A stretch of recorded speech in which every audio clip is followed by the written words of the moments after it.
National Rural Livelihood Mission has achieved remarkable success by mobilizing rural women into 81 lakh self-help groups. We will enable these groups to reach the next stage of economic empowerment through formation of large producer enterprises or collectives, with each having several thousand members and managed professionally. They will be helped with raw materials supply and for better design, quality, branding and marketing of their products. Through supporting these policies, they will be enabled to scale up their operations to serve the large consumer markets, as has been the case with the several startups growing into unicorns. PM Vishwakarma Kaushal Samman, PM Vikas. For centuries, traditional artisans and craftspeople who work with their hands using tools have brought renown for India. They are generally referred to as Vishwakarma. The art and the handicraft created by them represents the true spirit of Atmanirbhar Bharat. For the first time, a package of assistance for them has been conceptualized.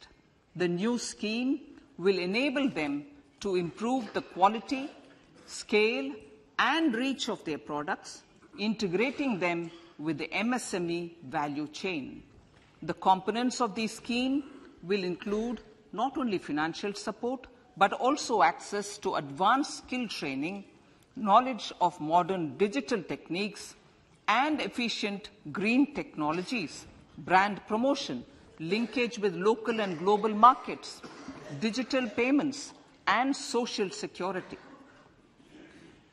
This will greatly benefit the scheduled castes, scheduled tribes, OBCs, women, and people belonging to the weaker sections. Tourism. The country offers immense attraction for domestic as well as foreign tourists. There is a large potential to be tapped in tourism. The sector holds huge opportunities for jobs and entrepreneurship for youth in particular. Promotion of tourism will be taken up on mission mode with active participation of states, convergence of government programs, and public-private partnerships. Green growth. We are implementing many programs for green fuel, green energy, green farming, green mobility, green buildings, and green equipment, and policies for efficient use of energy across various economic sectors. These green growth efforts help in reducing carbon intensity of the economy and provides for large-scale green job opportunities.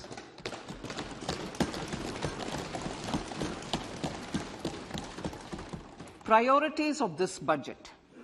The budget adopts the following 7 priorities. They complement each other and act as the Saptarishi guiding us through the Amritkal. Inclusive development, reaching the last mile, infrastructure and investment, unleashing the potential, green growth, youth power, and financial sector. I now speak on the priority number 1, inclusive development.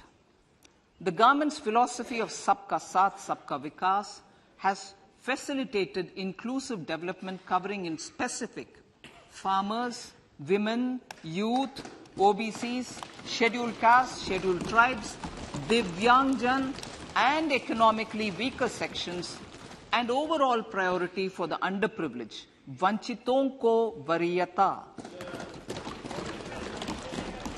There has also been a sustained focus on Jammu Kashmir, Ladakh, and the Northeast. This budget builds on those efforts. Digital public infrastructure for agriculture.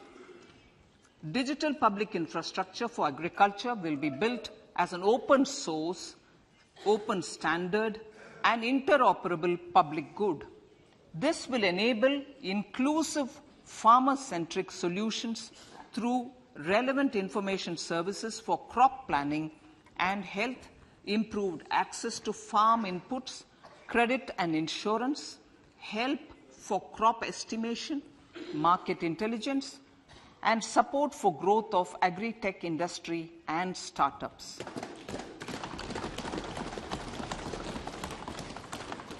An agriculture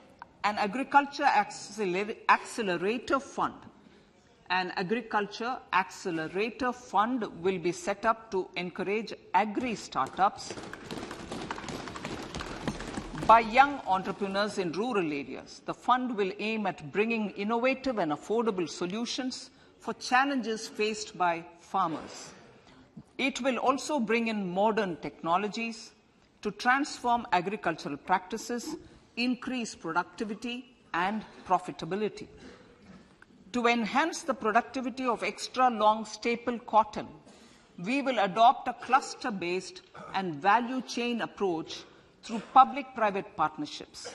This will mean collaboration between farmers, state and industry for input supplies, extension services and market linkages. We will launch an Atmanirbhar Clean Plant program to boost availability of disease-free, quality planting material for high-value horticultural crops at an outlay of 2,200 crores. Global hub for millets, which are Sri Anna. India is the forefront. India is at the forefront of popularizing millets, whose consumption furthers nutrition, food security, and welfare of farmers, said the Honorable Prime Minister. We are the largest producer and second largest exporter of Sri Anna in the world. We grow several types of Sri Anna, such as Sri Anna Jowar, Sri Anna Ragi, Sri Anna Bajra, Sri Anna Kutu, Ramdana, Kangni, Kutni, Kutki, Kodo, China, and Sama. These have a number of health benefits and have been an integral part of our food for centuries. I acknowledge with pride the huge service done by small farmers in contributing to the health of fellow citizens by growing these Sri Anna. Now, to make India a global hub for Sri Anna, the Indian Institute of Millet Research, ideally Indian Institute of the Sri Anna Research, Hyderabad, will be supported as the center of excellence for sharing best practices, research and technologies at the international level. The agricultural credit target will be increased to 20 lakh crores with focus on animal husbandry, dairy and fisheries. We will launch a new sub-scheme of PM Matsya Sampada Yojana, which is an existing scheme, but we'll launch a new sub-scheme with targeted investment of 6,000 crores to further enable activities of fishermen, fish vendors, and micro and small entrepreneurs, improve value chain efficiencies, and expand the market. For farmers, especially small and marginal farmers and other marginalized sections, the government is promoting cooperative-based economic development model. A new Ministry of Cooperation was formed with a mandate to realize the vision of Sahkar Se Samriddhi. To realize this vision, the government has already initiated computerization of 63,000 primary agricultural credit societies with an investment of 2,516 crores. In consultation with all the stakeholders and the states, model bylaws for PACS were formulated, enabling them to become multi-purpose PACS. A national cooperative database is being prepared for countrywide mapping of cooperative societies. With this backdrop, we will implement a plan to set up massive decentralized storage capacity.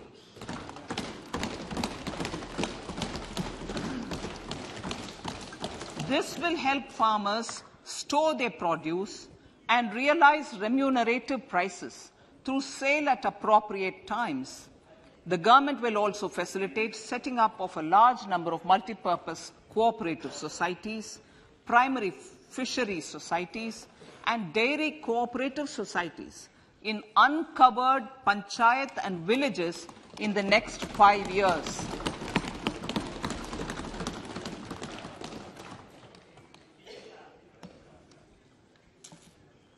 Health, education, and skilling. 157 new nursing colleges will be established in co-location with the existing 157 medical colleges established since 2014. A mission to eliminate sickle cell anemia by 2047 will be launched. It will entail awareness creation, universal screening of 7 crore people in the age group of 0 to 40 years in affected tribal areas, and counseling through collaborative efforts of central ministries and state governments. Facilities in select ICMR labs, Indian Council for Medical Research labs, will be made available for research by public and private medical college faculty and private sector R&D teams for encouraging collaborative research and innovation. A new program to promote research and innovation in pharmaceuticals will be taken up through centers of excellence. We shall also encourage industry to invest in research and development in specific priority areas.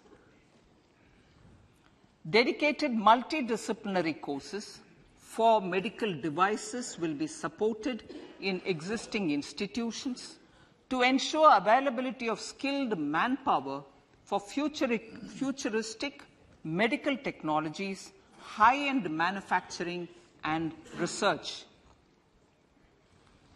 Teachers' training. Teachers' training will be re-envisioned through innovative pedagogy, curriculum transaction, continuous professional development, dipstick surveys, and ICT implementation. The District Institute of Education and Training will be developed as vibrant institutes of excellence for this purpose.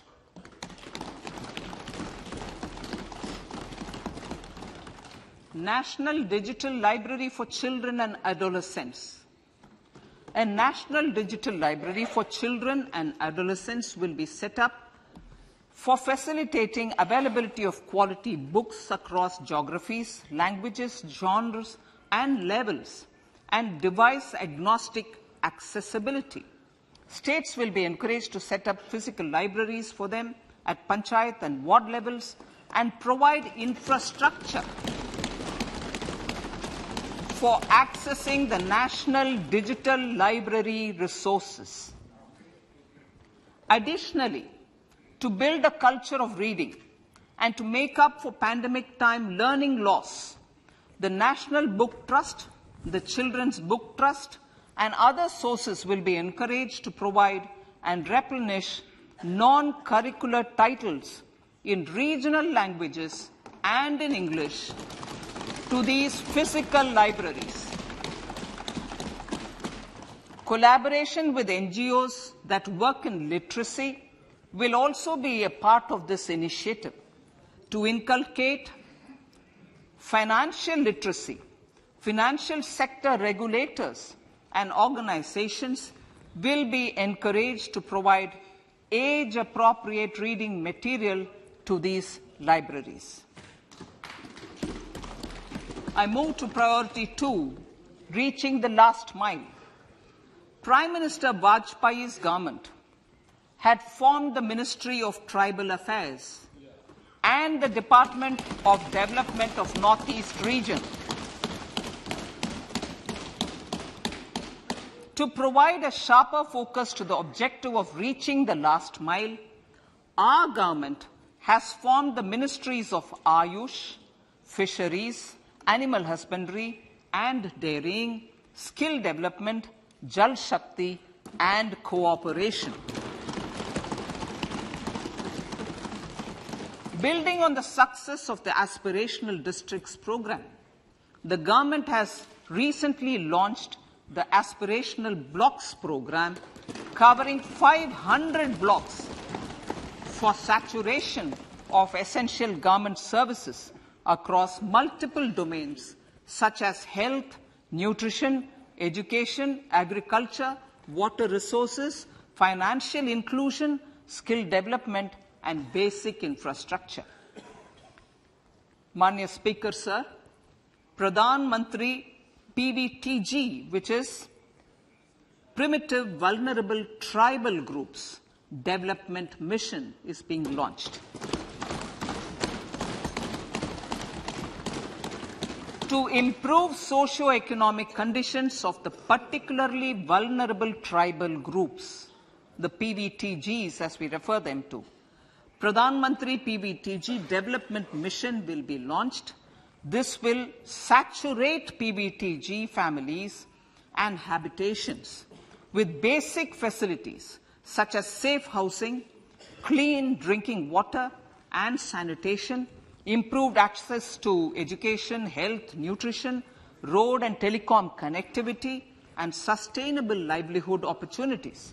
An amount of 15,000 crores will be made available to implement the mission in the next 3 years under the Development Action Plan for the Scheduled Tribes. Ekalavya Model Residential Schools.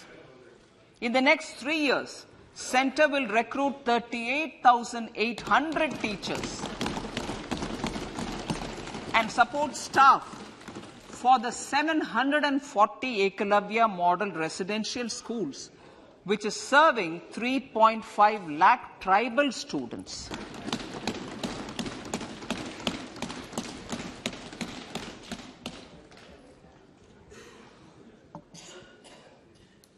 In the drought-prone central regions of Karnataka, central assistance of 5,300 crore will be given to Upper Bhadra project to provide sustainable micro-irrigation and filling up of surface tanks for drinking water. PM Awas Yojana.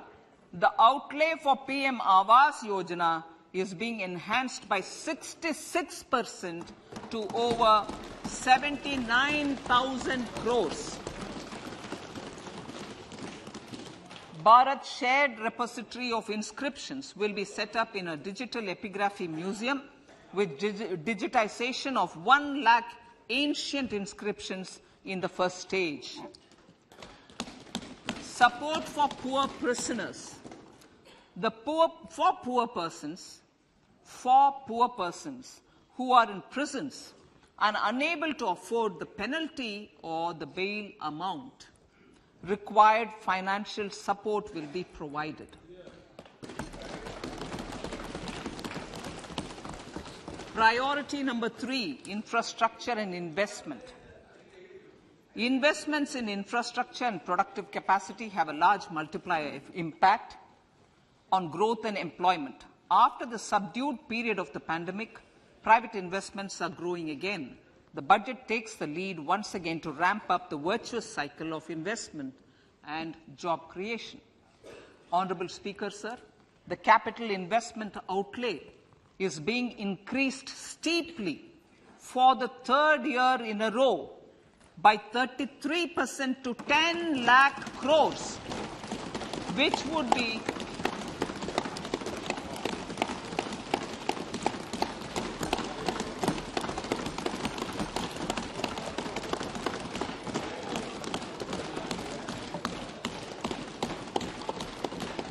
which would be 3.3% of GDP. This will almost be 3 times the outlay made in 2019-20.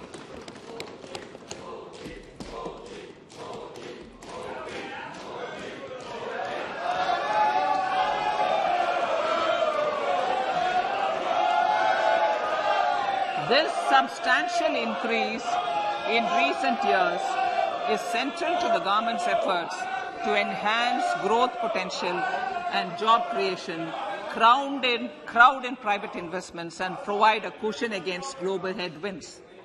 The direct capital investment by the centre is complemented by the provision made for creation of capital assets through grants and aids to state.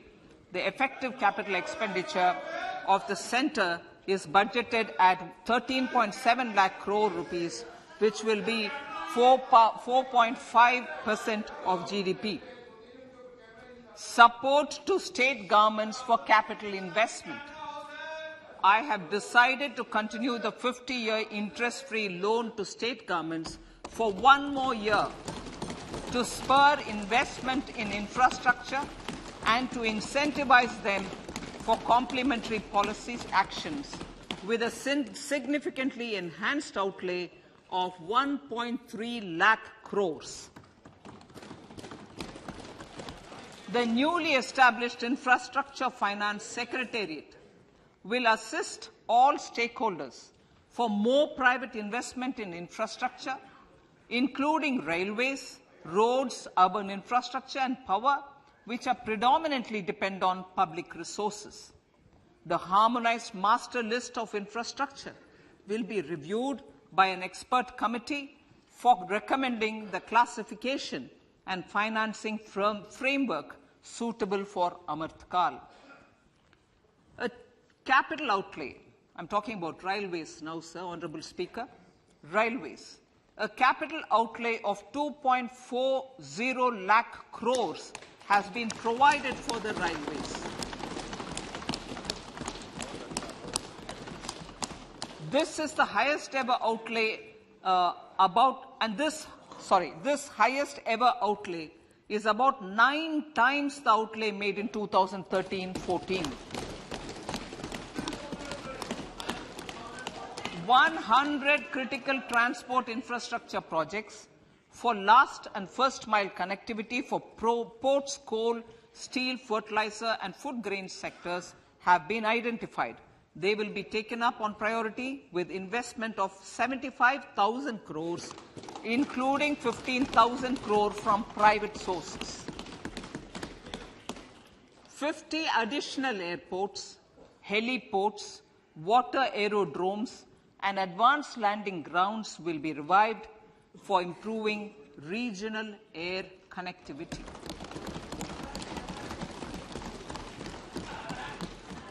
Sustainable cities for tomorrow.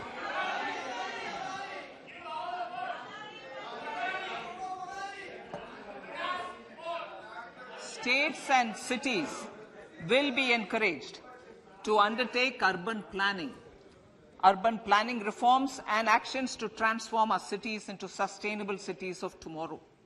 This means efficient use of land resources, adequate resources for urban infrastructure, transit-oriented development, enhanced availability and affordability of urban land and opportunities for all. Through property tax governance reforms and ring-fencing user charges on urban infrastructure, cities will be incentivized to improve their creditworthiness for municipal bonds. Like the RIDF, an Urban Infrastructure Development Fund will be established through use of priority sector lending shortfall. This will be managed by the National Housing Bank and will be used by public agencies to create urban infrastructure in Tier 2 and Tier 3 cities. States will be encouraged to leverage resources from the grants of the 15th Finance Commission as well as existing schemes to adopt appropriate user charges while accessing the UIDF. We expect to make available 10,000 crore rupees per annum for this purpose. All cities and towns will be enabled for 100% mechanical desludging of septic tanks and sewers to transition from manhole to machine hole mode.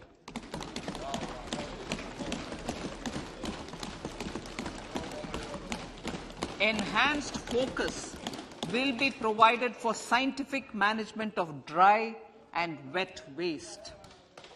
Honorable Speaker, sir, our Prime Minister had said, good governance is the key to a nation's progress. Our government is committed to providing a transparent and accountable administration which works for the betterment and welfare of common citizens. Mission Karma Yogi. Under Mission Karma Yogi, centre, states and the union territories are making and implementing capacity building plans for civil servants. The government has also launched an integrated online training platform, I Got Karma Yogi, to provide continuous learning opportunities for lakhs of government employees to upgrade their skills and facilitate people-centric approach. Sir, for enhancing ease of doing business, more than 39,000 compliances have been reduced and more than 3,400 legal provisions have been decriminalized. For furthering the trust-based governance, we have introduced the Jan Vishwas Bill to amend 42 central acts. This budget proposes a series of measures to unleash the potential of our economy. Centers of Excellence for Artificial Intelligence. For realizing the vision of Make AI in India and Make AI Work for India, 3 centers of excellence for artificial intelligence will be set up in top educational institutions. Leading industry players will partner in conducting interdisciplinary research, develop cutting-edge applications, and scalable problem solutions in the areas of agriculture, health, and sustainable cities. This will galvanize an effective AI ecosystem and nurture quality human resources in the field. National Data Governance Policy.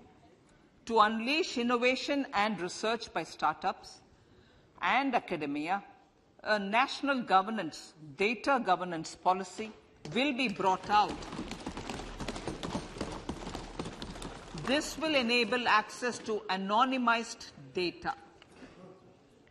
The KYC process will be simplified, adopting a risk-based instead of one-size-fits-all approach.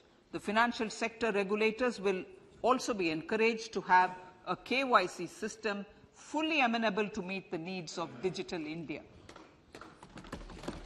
One-stop solution for identity and address updating. A one-stop solution for reconciliation and updating of identity and address of individuals maintained by various government agencies, regulators, and regulated entities will be established using DigiLocker service and Aadhaar as foundational identity. Speaker, sir, common business identifier. For the business establishments required to have a permanent account number, the PAN will be used as the common identifier for all digital systems of specified government agencies. This will bring ease of doing business, and it will be facilitated through a legal mandate. For obviating the need for separate submission of same information to different government agencies, a system of unified filing process will be set up. Such filing of information or return in simplified forms on a common portal will be shared with other agencies as per the filer's choice. Vivad Se Vishwas 1. Relief for MSMEs. In cases of failure by MSMEs to execute contracts during the COVID period, 95% of the forfeited amount relating to the bid or performance security will be returned to them by government and government undertakings. This will provide relief to the MSMEs. Vivad Se Vishwas 2. Settling contractual disputes. To settle contractual disputes of government and government undertakings, wherein arbitral award is under challenge in a court, a voluntary settlement scheme with standardized terms will be introduced. This will be done by offering graded settlement terms depending on pendency level of the dispute. The state support mission of Niti Aayog will be continued for 3 years for our collective efforts towards national priorities. Result-based financing. To better allocate scarce resources for competing development needs, the financing of select schemes will be changed on a pilot basis from input-based to result-based. E-courts. For efficient administration of justice, Phase 3 of e-courts projects Phase 3 of the e-courts project will be launched with an outlay of 7,000 crores. Fintech services in India have been facilitated by our digital public infrastructure, including Aadhaar, PM Jan Dhan Yojana, Video, KYC, India Stack, and UPI. To enable more fintech innovative services, the scope of documents available in DigiLocker for individuals will be expanded. An entity DigiLocker will be set up for the use by MSMEs, large businesses, and also charitable trusts. This will be towards storing and sharing documents online securely whenever needed with various authorities, regulators, banks, and other business entities. 5G services. 100 labs for developing applications using 5G services will be set up in engineering institutions.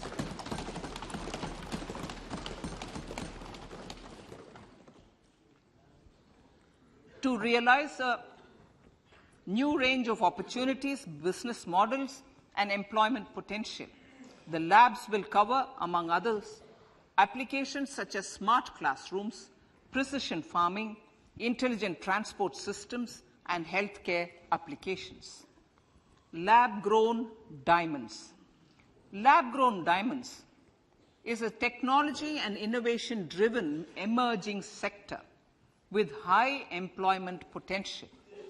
These environment-friendly diamonds, which have optically and chemically the same properties as natural diamonds. To encourage indigenous production of LGD, lab-grown diamond seeds and machines, and to reduce import dependency, a research and development grant will be provided to one of the IITs for 5 years. To reduce the cost of production, a proposal to review the custom duty on LGD seeds will be indicated in Part B of the speech. I come to the fifth priority, Honourable Speaker, sir, green growth. Honourable Prime Minister has given a vision for life or lifestyle for environment to spur a movement of environmentally conscious lifestyle. India is moving forward firmly for the Panchamrit, the net zero carbon emission by 2070 to usher in green industrial and economic transition. This budget builds on our focus on green growth. The recently launched National Green Hydrogen Mission, with an outlay of 19,700 crores, will facilitate transition of the economy to low carbon intensity, reduce dependence on fossil fuel imports, and make the country assume technology and market leadership in this sunrise sector. Our target is to reach an annual production of 5 MMT by 2030. Energy transition.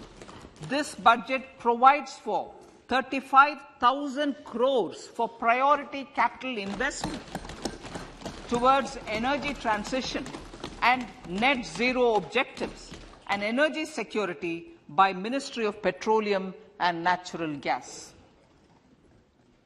To steer the economy on sustainable development path, battery energy storage systems with capacity of 4,000 MWH will be supported with viability gap funding. A detailed framework for pumped storage projects will also be formulated. Renewable energy evacuation. The interstate transmission system for evacuation and grid integration of 13 gigawatt renewable energy from Ladakh will be constructed with investment of 20,700 crore, including central support of 8,300 crores. Green Credit Program. For encouraging behavioral change, a green credit program will be notified under the Environment Protection Act.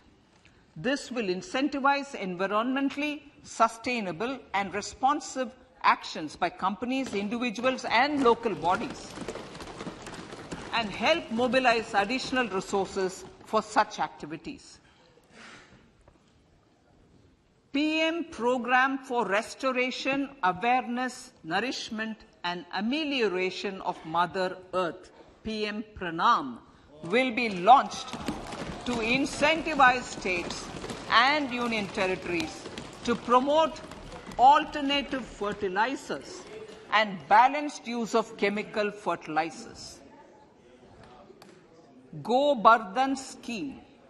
500 new waste to wealth plants under Go Bardhan, galvanizing organic bio-agro resources done. Go Bardhan scheme will be established for promoting circular economy.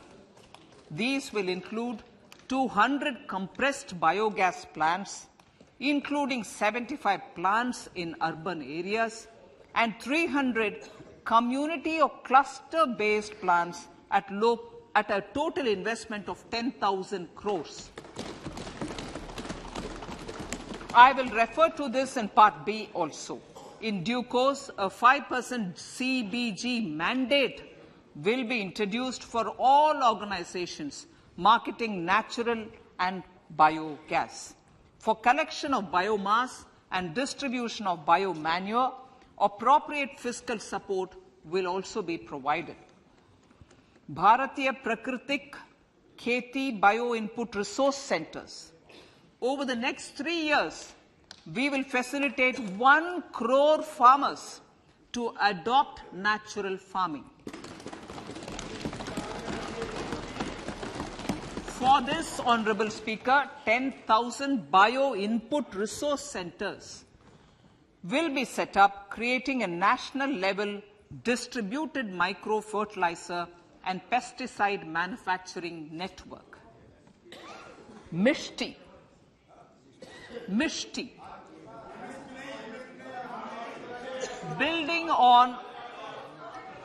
on India's success in afforestation, mangrove initiative for shoreline habitats and tangible incomes, Mishti, will be taken up for mangrove plantation along the coastline and on salt pan lands wherever feasible through convergence between Manrega, Campa, Fund and other sources. Amrit Dharohar. Wetlands are vital ecosystems which sustain biological diversity.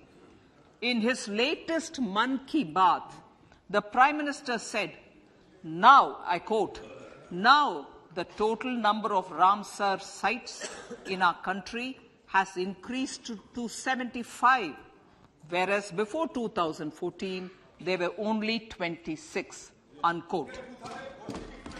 Local communities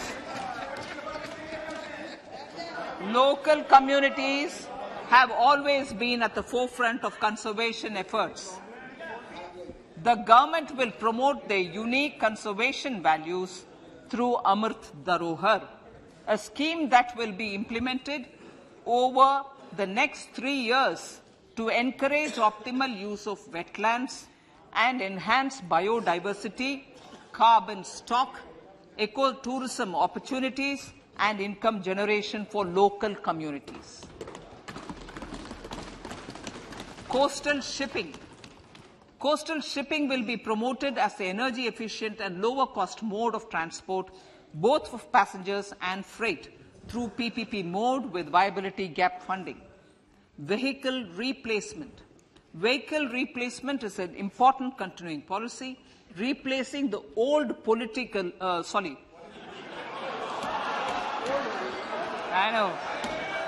replacing, absolutely, thank you. Replacing old polluting vehicles. Maybe applicable, right?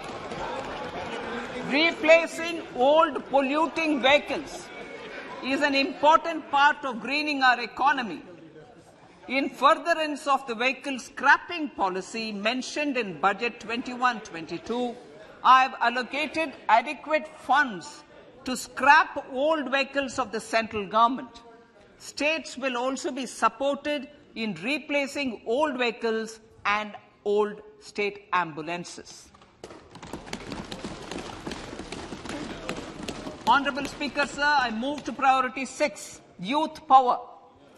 To empower our youth and help the Amrit PD realize their dreams, we have formulated the National Education Policy, which is very wide in its scope, but one of the things is also to focus on skilling, adopted economic policies that facilitate job creation at scale and have supported business opportunities.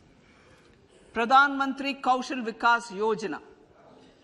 Pradhan Mantri Kaushal Vikas Yojana 4.0 will be launched to skill lakhs of youth within the next 3 years. On-job training, industry partnership, and alignment of courses with needs of industry will be emphasized. The scheme will also cover new age courses for Industry 4.0 like coding, AI, robotics, mechatronics, IoT, 3D printing, drones, and other soft skills. To skill youth for international opportunities, 30 Skill India International Centers will be set up across different states. The digital ecosystem for skilling will be further expanded with the launch of a unified Skill India digital platform for enabling demand-based formal skilling, linking with employers including MSMEs, and facilitating access to entrepreneurship schemes. To provide stipend support to 47 lakh youths in 3 years, direct benefit transfer under a pan-India national apprenticeship promotion scheme will be rolled out. Tourism. Honorable Speaker, sir, with an integrated and innovative approach, at least 50 destinations will be selected through challenge mode. In addition to aspects such as physical connectivity, virtual connectivity, tourist guides, high standards for food streets and tourist security, all the relevant aspects would be made available on an app to enhance tourist experience. Every destination would be developed as a complete package. The focus of development of tourism would be on domestic as well as foreign tourists.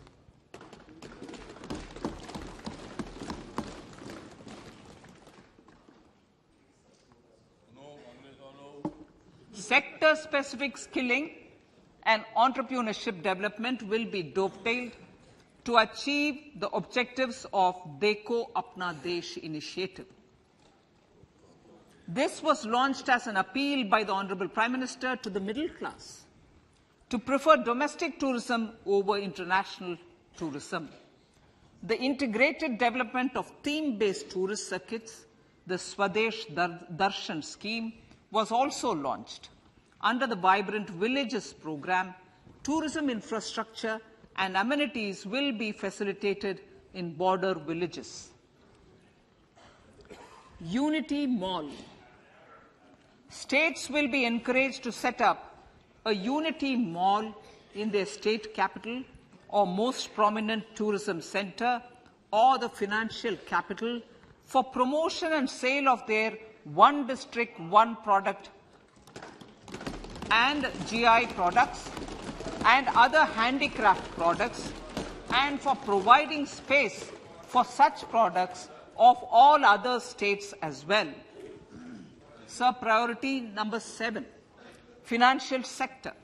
Our reforms in the financial sector and innovative use of technology have led to financial inclusion at scale, better and faster service delivery, ease of access to credit, and participation in financial markets. This budget proposes to further these measures. Credit guarantee for MSMEs. Last year, I proposed revamping of the credit guarantee scheme for the MSMEs.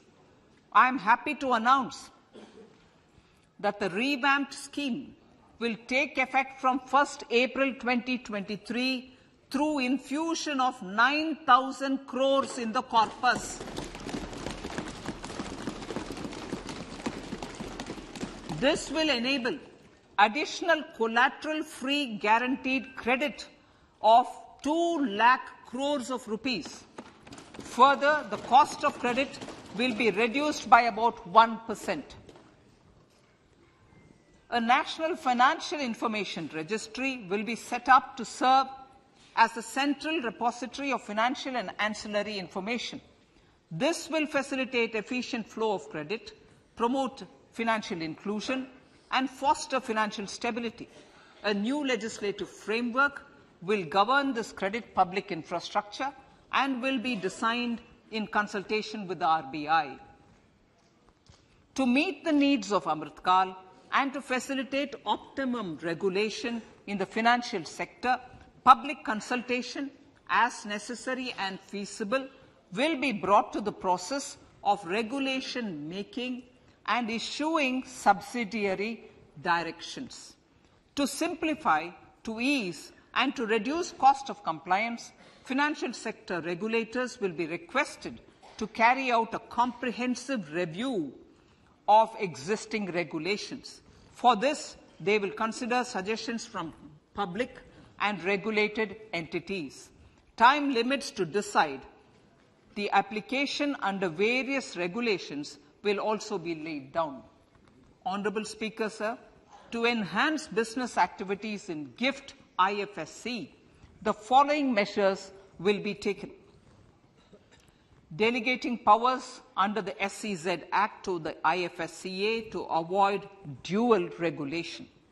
Setting up a single window IT system for registration and approval of IFSCA, SEZ authorities, GSTN, RBI, SEBI, and IRDAI.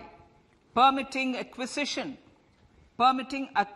financing by IFSC banking units of foreign banks, establishing a subsidiary of Exim Bank for trade refinancing, amending IFSC Act for statutory provisions for arbitration, ancillary services, and avoiding dual regulation under the SEZ Act, and recognizing offshore derivative instruments as valid contracts.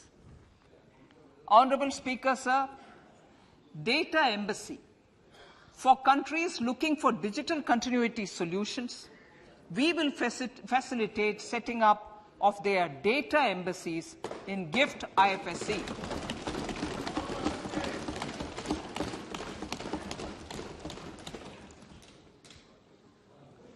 Improving governance and investor protection in banking sector. To improve bank governance and enhance investors' protection, certain amendments to the Banking Regulation Act, the Banking Companies Act, and the Reserve Bank of India Act are being proposed. Capacity building in securities market.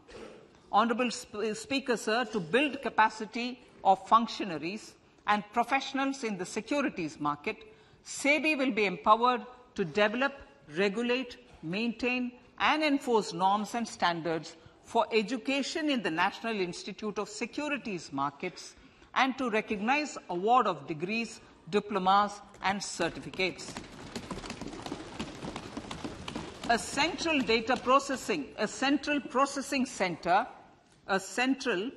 center will be set up for faster response to companies through centralized handling of various forms filed with field officers under the Companies Act. Reclaiming of shares and dividends. For investors to reclaim unclaimed shares and unpaid dividends from the Investor Education and Protection Fund Authority with ease,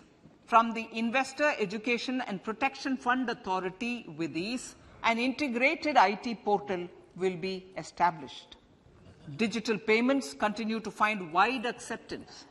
In 2022, they show an increase of 76% in transaction and 91% in value. Fiscal support for this digital public infrastructure will continue in 2023-2024.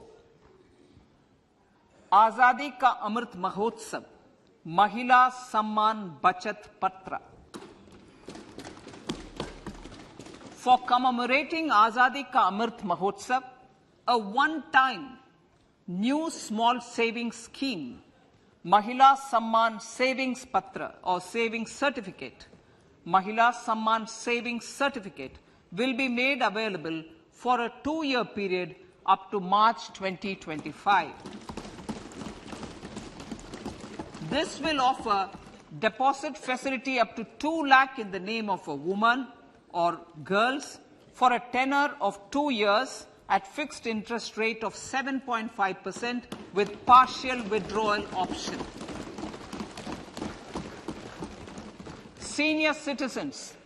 The maximum deposit limit for senior citizens savings scheme will be enhanced from 15 lakh to 30 lakhs of rupees.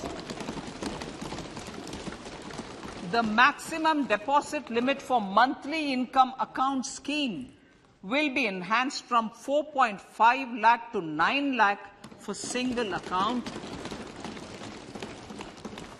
and from 9 lakh to 15 lakh for joint account.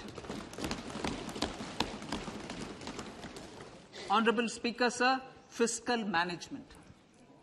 50 years interest-free loan to states. The entire 50-year loan to states has to be spent on capital expenditure within 2023-24. Most of this will be at the discretion of the states, but a part will be conditional on states increasing their actual capital expenditure. Parts of the outlay will also be linked to or allocated for the following purposes: scrapping old government vehicles, urban planning reforms and actions, financing reforms in urban local bodies to make them creditworthy for municipal bonds, housing for police personnel above or as part of the police station, constructing unity malls, children and adolescent libraries and digital infrastructure, and state share of capital expenditure of central schemes. Honourable Speaker, sir, fiscal deficit of states. States will be allowed a fiscal deficit of 3.5% of GSDP, of which 0.5% will be tied to power sector reforms. Revised estimates 2022 to 2023. The revised estimate, Honourable Speaker, sir, of the total receipts other than borrowing is 24.3 lakh crores, of which the net tax receipts are 20.9 lakh crores. The revised estimate of the total expenditure is 41.9 lakh crores of rupees, of which the capital expenditure is about 7.3 lakh crores. The revised estimate of the fiscal deficit is 6.4% of GDP, adhering to the budget estimate. So, budget estimates of 2023-24. Coming to 2023-24, the total receipts other than borrowings and the total expenditure are estimated at 27.2 lakh crores and 45 lakh crores respectively. The net tax receipts are estimated at 23.3 lakh crores. The fiscal deficit is estimated to be 5.9% of the GDP. In my budget speech for 21-22, I had announced that we plan to continue the path of fiscal consolidation, reaching a fiscal deficit of below 4.5% by 2025-26, with a fairly steady decline over the period. We have adhered to this path, and I reiterate my intention to bring the fiscal deficit below 4.5% of GDP by 2025-26. To finance the fiscal deficit in 2023-24, the net market borrowings from dated securities are estimated at 11.8 lakh crores. The balance financing is expected to come from small savings and other sources. The gross market borrowings are estimated at 15.43 lakh crores of rupees. Honourable Speaker, sir, I now move to Part B.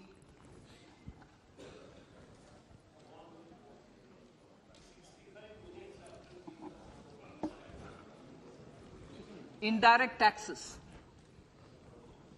My indirect tax proposals will aim to promote exports, boost domestic manufacturing, enhance domestic value addition, encourage green energy and mobility.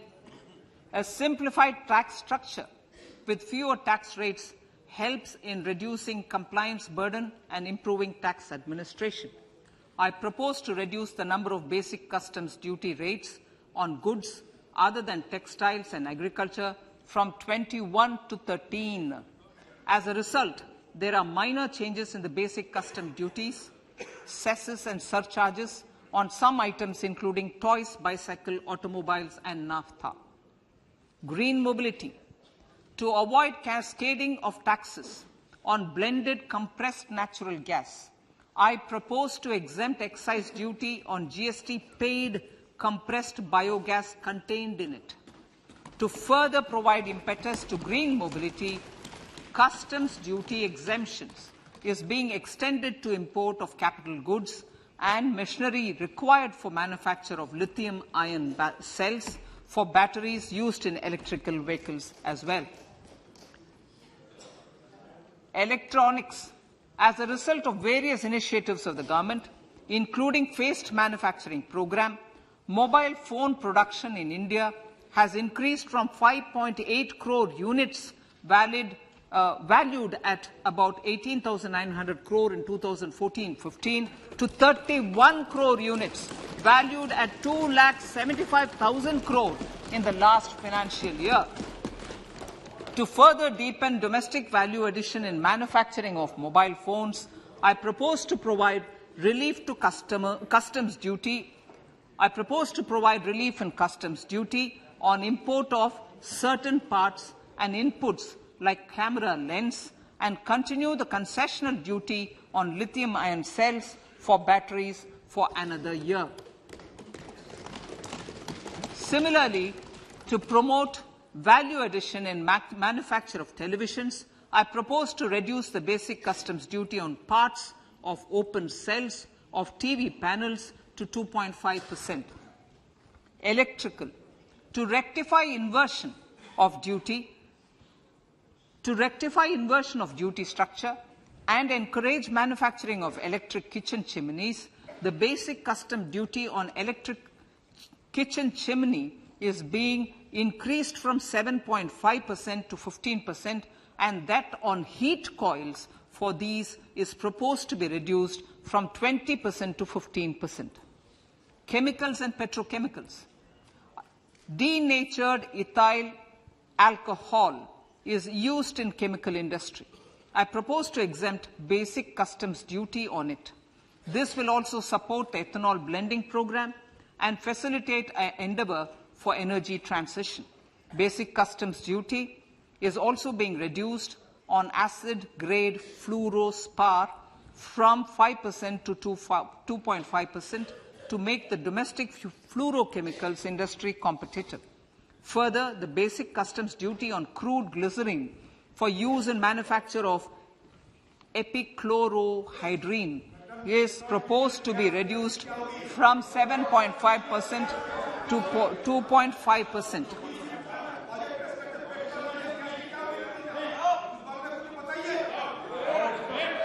Marine products.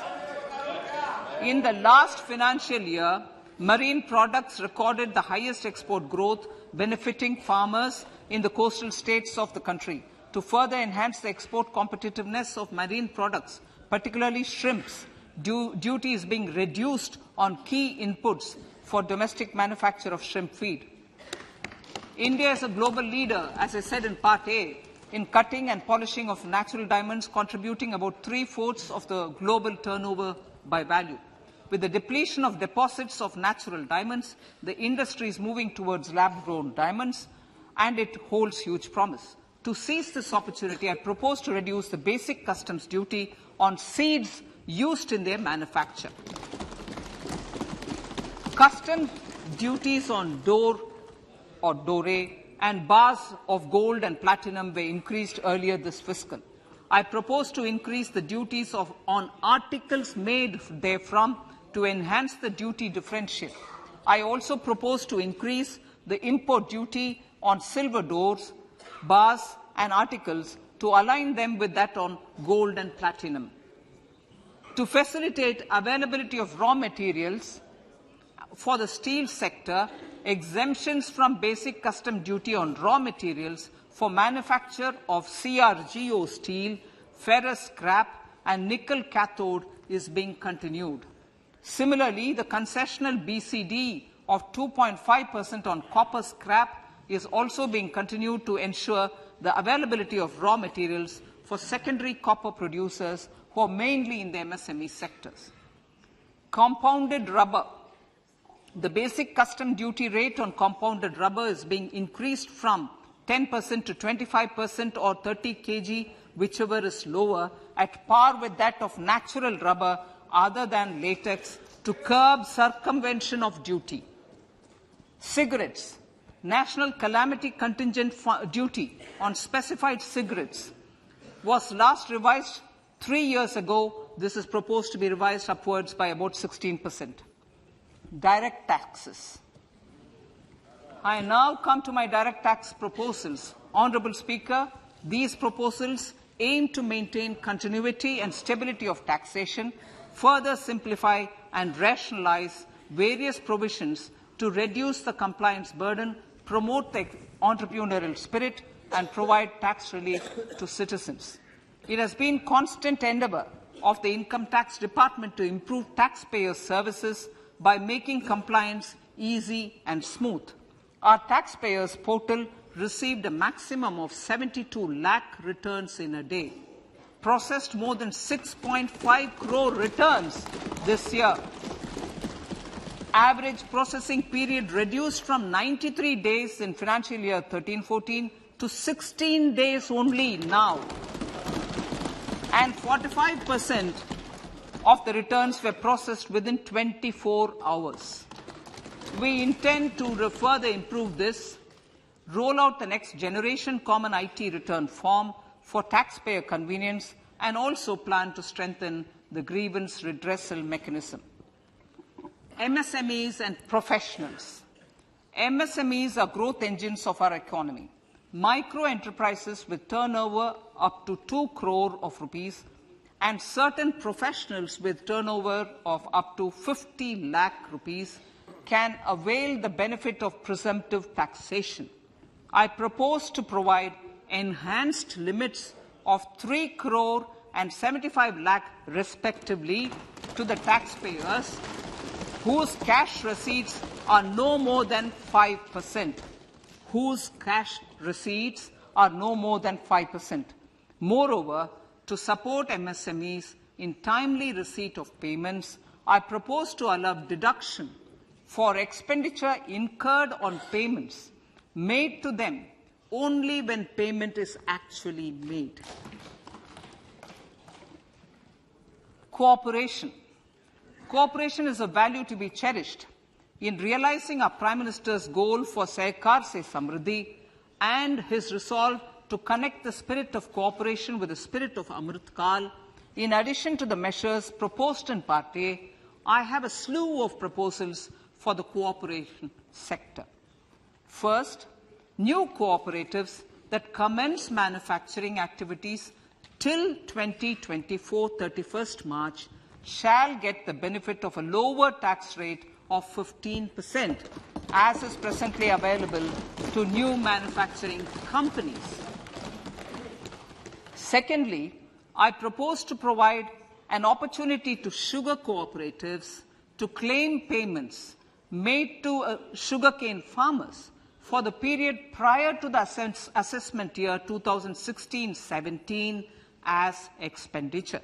This is expected to provide them a relief of almost 10,000 crores.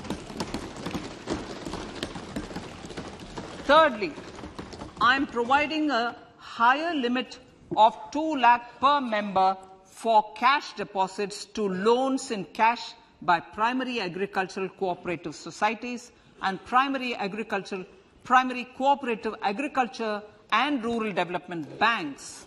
I repeat that. Thirdly, I am providing a higher limit of 2 lakh per member for cash deposits to and loans in cash by primary agricultural cooperative societies and primary cooperative agricultural and rural development banks. Similarly, a higher limit of 3 crore for TDS on cash withdrawal is being provided to cooperative societies. Startups.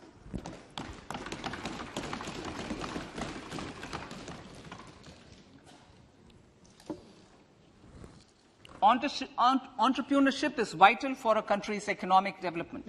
We have taken a number of measures for startups and they have borne results. India is now the third largest ecosystem for startups globally and ranks second in innovation quality among middle-income countries. I propose to extend the date of incorporation for income tax benefits to startups from 31/3/2023 to 31/3/2024. I further propose to provide the benefit of carry forward of losses on change of shareholding of startups from 7 years of incorporation to 10 years.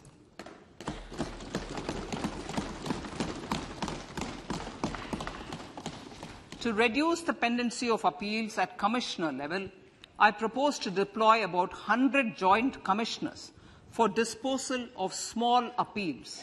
We shall also be more selective in taking up cases for scrutiny of returns already received this year. Better targeting of tax concessions. For better targeting of tax concessions and exemptions, I propose to cap deduction from capital gains on investment in residential house under Section 54 and Section 54F to 10 crores. Another proposal with similar intent is to limit income tax exemption from proceeds of insurance policies with very high value. Rationalization. Honourable Speaker, sir, there are a number of proposals relating to rationalization and simplification. Income of authorities, boards and commissions set up by statutes of union or state for the purpose of housing, development of cities, towns and villages, and regulating and developing an activity or matter is proposed to be exempted from income tax. Other major measures in this direction are removing the minimum threshold of 10,000 for TDS and clarifying taxability relating to online gaming, not treating conversion of gold into electronic gold receipts and vice versa as capital gains, reducing the TDS rate from 30% to 20% on taxable portion of EPF withdrawals in non-PAN cases, and taxation on income for market-linked debentures. Other major proposals in the Finance Bill relate to the following: extension of period of tax benefits to funds relocating to IFSC, GIFT City till 31/3/2025, decriminalization under Section 276A of the Income Tax Act, allowing carry forward of losses on strategic disinvestment, including that of IDBI Bank, and providing EEE status to Agnivir Fund. Personal income tax.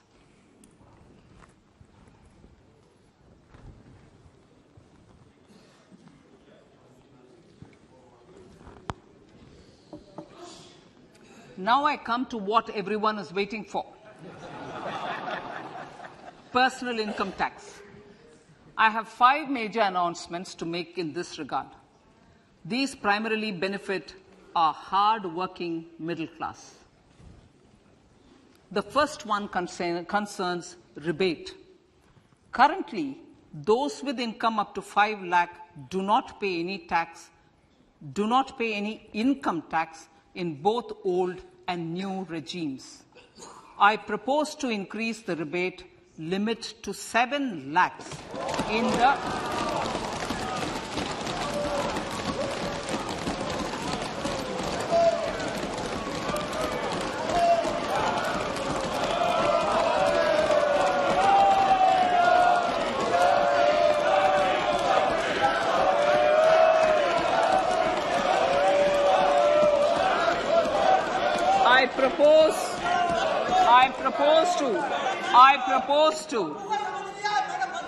I propose to increase the rebate limit to 7 lakh in the new tax regime.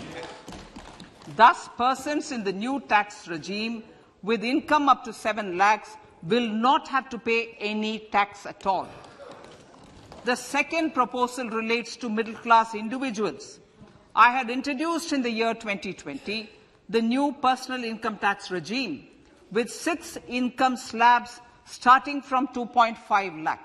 I propose to change the tax structure in this regime by reducing the number of slabs to 5 and increasing the tax exemption limit to 3 lakhs. The new tax rates are 0 to 3 lakh, nil. 3 to 6 lakhs, 5%. 6 to 9 lakhs, 10%. 9 to 12 lakh, 15%. 12 to 15 lakhs, 20%. And above 15 lakhs, 30%. This will provide major relief to all taxpayers in the new regime. An individual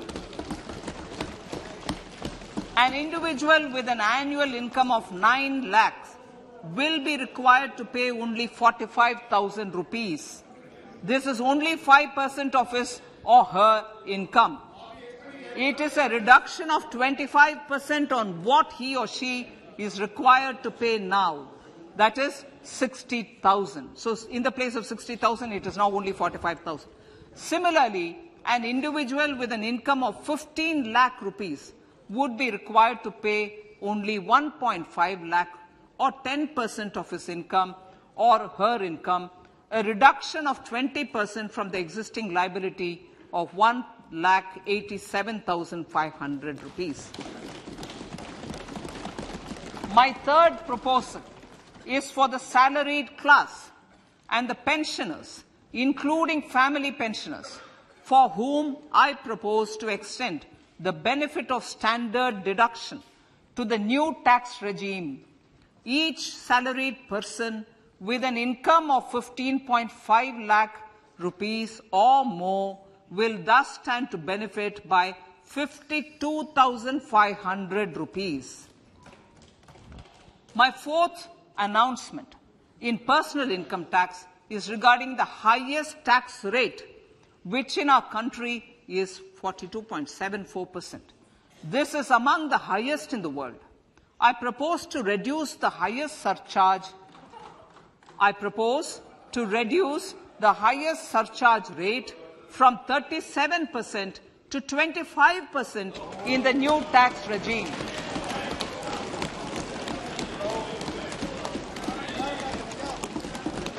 This would result in reduction of the maximum rate. This would result in the reduction of the maximum tax rate to 39%. Lastly, the limit of 3 lakh rupees for tax exemption on leave encashment on retirement of non-government salaried employees was last fixed in the year 2002, when the highest basic pay in the government was only 30,000 rupees per month.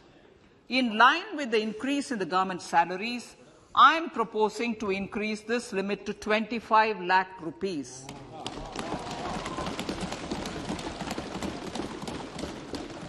We are also making the new income tax regime as the default tax regime.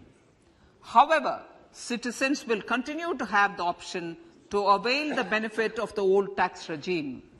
Apart from these, I am also making some other changes as given in the annexure. As a result of these proposals, revenue of about 38,000 crore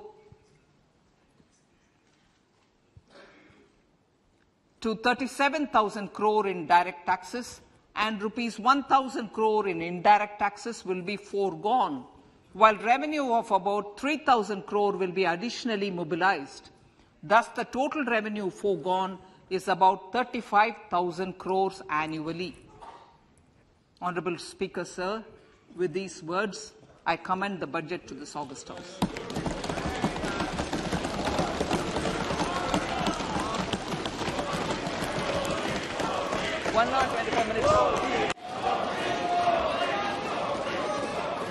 Item number 1, माननीय item number 2, Shrimati Nirmala Sitharaman ji.